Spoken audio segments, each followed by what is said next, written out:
Hi నమస్తే, welcome to arts and vlogs.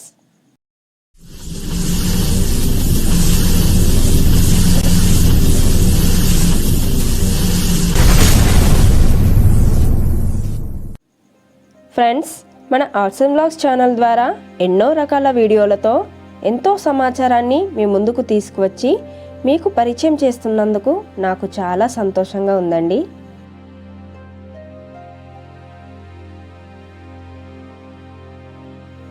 ఎన్నో విశేషాలను మన ఛానల్ ద్వారా మీరు తెలుసుకోవాలనుకుంటే ఖచ్చితంగా మన ఈ ఛానల్ని సబ్స్క్రైబ్ చేసుకోండి. పక్కనే ఉన్న బెల్ ఐకాన్ను ట్యాప్ చేయడం ద్వారా నేను అందించాలనుకునే సమాచారం నోటిఫికేషన్ రూపంలో మీకు చేరుతుంది. ఇక మనం ఈరోజు వీడియో ఏంటో చూద్దామా? మనం చాలాసార్లు వినే ఉంటాం 7 లోకాలు 14 లోకాలు అంటూ. తరచుగా మన చుట్టూ ఉన్నవారు వాడుతూనే ఉంటారు. మరి ఆ 14 లోకాలు ఏంటా, అసలు వాటి పేర్లు ఏంటి, అక్కడ ఏముంటుంది అని చాలామందికి చాలాసార్లు సందేహం వచ్చే ఉంటుంది. కానీ మన సందేహాలన్నింటినీ తీర్చేవారు అప్పటికప్పుడు దొరకరు కదా. అందుకే ఆ సందేహాన్ని ఈరోజు మనం ఈ వీడియోతో తీర్చేసుకుందాం. మన పురాణాలు ఇతిహాసాలను అనుసరించినట్లయితే బ్రహ్మదేవుని సృష్టిలో 14 భువనాలు లేదా 14 లోకాలు కలవు. మనం నివసిస్తున్న ఈ భూలోకానికి పైన 6 లోకాలు, కింద 7 లోకాలు కలవు. మన ఈ భూలోకంతో కలిపి మొత్తం 14 లోకాలు కలవు. భూలోకవాసులైన మానవులను తప్పించి ఇతర లోకాలలో ఉన్నవారందరూ ఎక్కువ పుణ్యాత్ములు. అక్కడ ఉండే జీవుల ఆకారాలు చాలా చిన్నవిగా ఉంటాయి. భూలోకం దక్షిణ దిగ్భాగంలో అనగా భూమికి కింద లోపలి భాగంలో యమలోకం, ప్రేతలోకం, నరకలోకం, పితృలోకాలు అనే 4 భాగాలు ఉంటాయి. మరి ఇప్పుడు మనం ఈ 14 లోకాలను గురించి ఒక్కొక్కటిగా తెలుసుకుందాం. ముందుగా మనం భూలోకం నుండి ఊర్ధ్వలోకాల గురించి తెలుసుకుందాం. భూలోకానికి పైన గల లోకాలను ఊర్ధ్వలోకాలు అంటారు.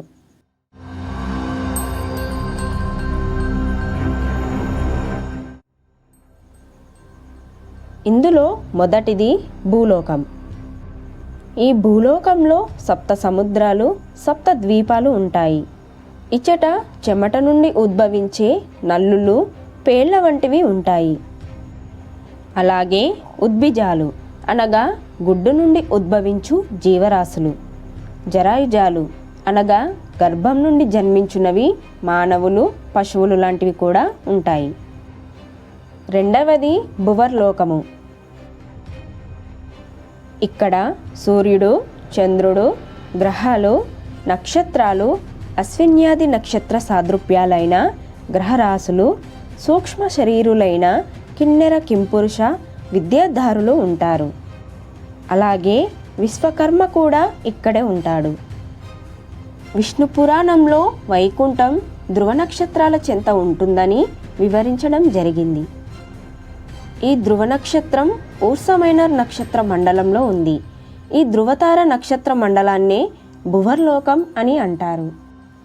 ఇది భూలోకం నుండి 4,964,963 తర్వాత 15 సున్నాలు ఉంటే ఎంతో అన్ని కిలోమీటర్ల దూరం ఉంటుంది.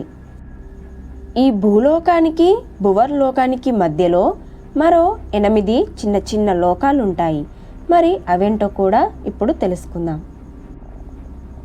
దీనిలో మొదటిది అంతరిక్ష లోకం. దీన్నే ఆకాశలోకం అంటారు.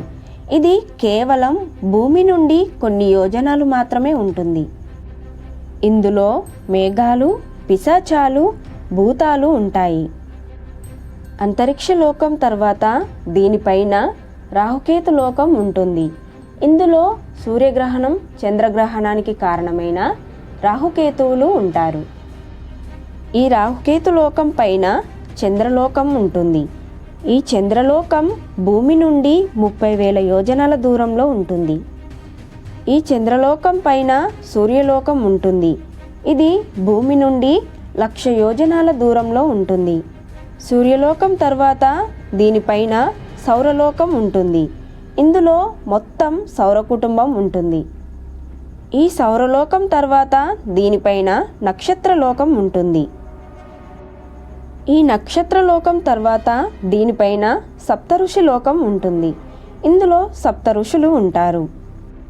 చివరిది 8వది ధ్రువలోకం.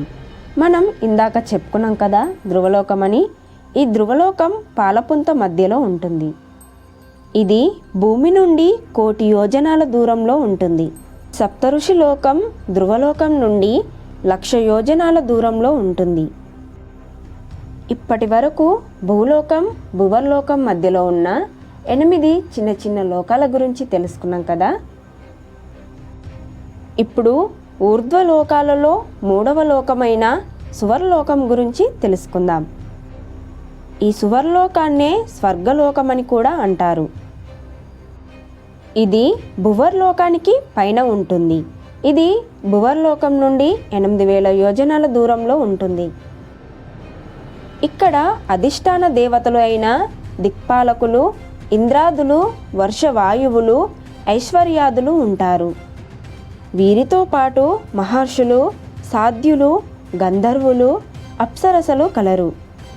వీరికి ముసలితనం రాదు, శరీరం నుండి దుర్వాసన రాదు, వీరికి ఆకలి దప్పికలు ఉండవు. వీరు అయోనిజులు, అనగా తల్లి గర్భం నుండి పుట్టని వారు కనుక మాతృ గర్భవాసం వీరికి ఉండదు. ఈ సువర్లోకంలో ఇంద్రుడితో పాటు 3 తలల ఐరావతం, రెక్కల గుర్రం, కల్పవృక్షం, కామధేనువు లాంటివి కూడా ఉంటాయి. 4వది మహర్లోకం. ఈ మహర్లోకం సువర్లోకానికి పైన ఉంటుంది.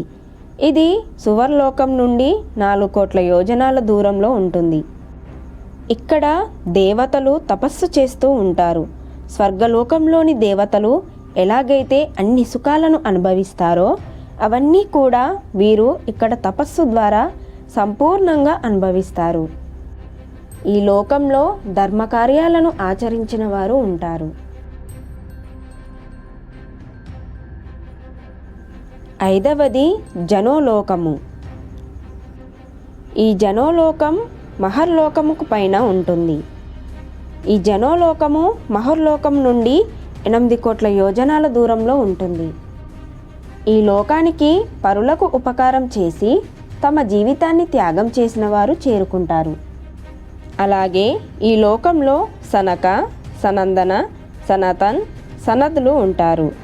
వీరు వేదాలను చిన్నప్పుడే బాగా అవపోషణ పట్టిన వారై 5 సంవత్సరాల పిల్లల రూపంలో ఉంటారు. అంతేకాకుండా ఇక్కడ అయోనిజ దేవతలు కూడా తపమాచరిస్తూ ఉంటారు. 6వది తపోలోకము. ఇది జనోలోకం పైన ఉంటుంది. ఈ తపోలోకము జనలోకానికి 12 కోట్ల యోజనాల దూరంలో ఉంటుంది. ఇక్కడ అయోనిజ దేవతలు నివసిస్తారు. పంచభూతాలు, పంచేంద్రియాలు వీరి ఆధీనంలో ఉంటాయి. భూలోకంలో ఎవరెవరు ఏ ఏ దేవతామూర్తులను ఆరాధిస్తారో ఆయా దేవతామూర్తులు అందరూ ఇక్కడ తపమాచరిస్తూ ఉంటారు. ఈ లోకం ఎల్లప్పుడూ సుగంధ ద్రవ్యాల సువాసనలతో శాంతియుతంగా సాంద్రానందంతో కూడి ఉంటుంది. ఇక్కడ తమ తపస్సుతో మృత్యువును జయించిన వారు సాధు పుంగవులు నివసిస్తారు. ఈ రకంగా వారు కల్పాంతకాలం వరకు అక్కడనే ఉండి కర్మానుసారం భూలోకంలో జన్మించి మరలా పవిత్ర తపాలను ఆచరిస్తూ ఎప్పుడు మహాప్రళయంలో సర్వం లయమగునో అప్పుడు వీరు కూడా జన్మరాహిత్యం పొందుతారు. 7వది సత్యలోకం. ఈ సత్యలోకం తపోలోకం పైన ఉంటుంది. ఈ సత్యలోకం తపోలోకం నుండి 12 కోట్ల యోజనాల దూరంలో ఉంటుంది. ఈ సత్యలోకాన్నే బ్రహ్మలోకమని కూడా అంటారు. ఈ సత్యలోకం పరమసత్యం ఏంటో తెలుసుకోవాలని తపించేవారి ఆత్మలు చేరుకునే ప్రదేశం.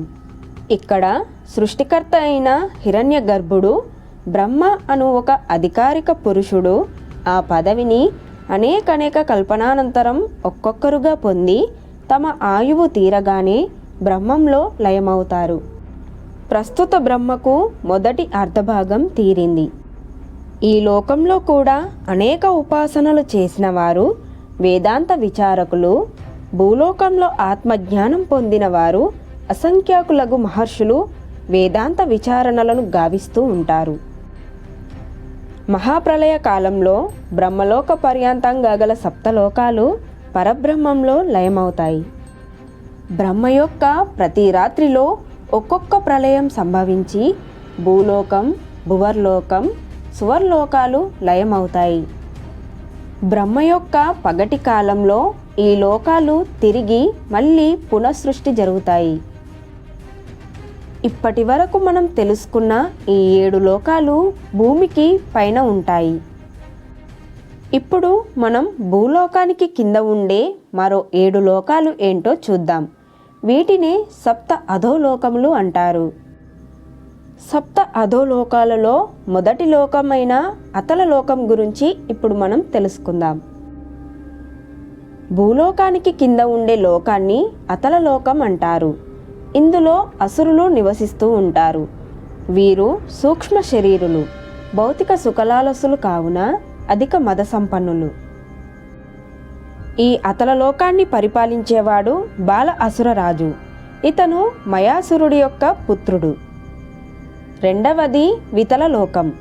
ఇది అతల లోకం కింద ఉంటుంది. ఇక్కడ పార్వతీ పరమేశ్వరుల యొక్క సృష్టి అయిన ఆడకం అనే పేరుతో ఒక నది ప్రవహిస్తుంది. ఈ నది బంగారపు నీటి ప్రవాహాలతో నిండి ఉంటుంది. అనేక భౌతిక సుఖాలతో పాటు ఈ నదీ ప్రవాహంతో బంగారు ఆభరణాలు చేయించుకొని ధరిస్తారు. మూడవది సుతల లోకం. ఈ సుతల లోకం వితల లోకం కింద ఉంటుంది. ఈ సుతల లోకంలో సప్త చిరంజీవులలో ఒకరైన మహాపురుషుడు బలిచక్రవర్తి ఉంటాడు. ఈయన సర్వదా విష్ణు ధ్యాన పారాయణుడై శ్రీ మహావిష్ణువును ధ్యానిస్తూ ఉంటాడు. ఈ సుతల లోకానికి శ్రీ మహావిష్ణువు ద్వారపాలకుడై కాపలా కాస్తూ ఉంటాడు. అధోలోకాలలో 4వది తలాతల లోకం. ఈ తలాతల లోకం సుతల లోకం కింద ఉంటుంది. ఈ లోకంలో పరమేశ్వరునితో సంహరించబడిన దానవేంద్రులైన త్రిపురాసురులు, దానవ శిల్పి అయిన మయుడు, మాయా విద్యలో నేర్పరులైన అసురులు నివసిస్తారు. 5వది మహాతలం. ఈ మహాతల లోకం తలాతల లోకం కింద ఉంటుంది. ఇక్కడ కద్రువపుత్రులు అయిన కాద్రవేయులు అంటే సర్పాలు సహస్రాది శిరస్సులతో కూడిన వారై మహాబలవంతులై కామరూపదారులై తమ భార్యలతో కూడి ఉంటారు. 6వది రసాతలము. ఈ రసాతల లోకం మహాతల లోకం కింద ఉంటుంది. ఇక్కడ అసుర రాక్షస శ్రేష్ఠులు, నివాత కవాచులు, కాలకేయాదులు, సురాసురులైన అనేక రాక్షసులు కలరు. వీరు దేవతలకు చిరకాల శత్రువులు. వీరు కేవలం శ్రీ మహావిష్ణువు ఆయన యొక్క సుదర్శన చక్రానికి మాత్రమే భయపడతారు. అధోలోకాలలో చివరిది 7వది పాతాళ లోకము. ఈ పాతాళ లోకం రసాతల లోకం కింద ఉంటుంది. ఇక్కడ నాగలోకాధిపతి అయిన వాసుకి మొదలగు సర్ప సమూహాలన్నీ ఇష్టారూపధారులై సుఖ సంతోషాలతో ఉంటారు. ఇవి అండి మొత్తం 14 లోకాలు, వాటి పేర్లు అక్కడ ఉండేవారు. ఈ 14 లోకాలన్నీ కూడా మహాప్రళయ కాలంలో పరబ్రహ్మంలో లీనమవుతాయి. నాకు తెలిసి అత్యంత ప్రాచీనమైన, ఎంతో విలువైన ఈ విషయం మీకు ఖచ్చితంగా నచ్చే ఉంటుంది. కాబట్టి తప్పకుండా ఈ వీడియో ఎలా ఉందో కామెంట్ చేసి మీ ఫ్రెండ్స్కి షేర్ చేయండి. ఇప్పటి వరకు ఈ వీడియోను పూర్తిగా చూసిన వారందరికీ నా తరపు నుండి ధన్యవాదాలు.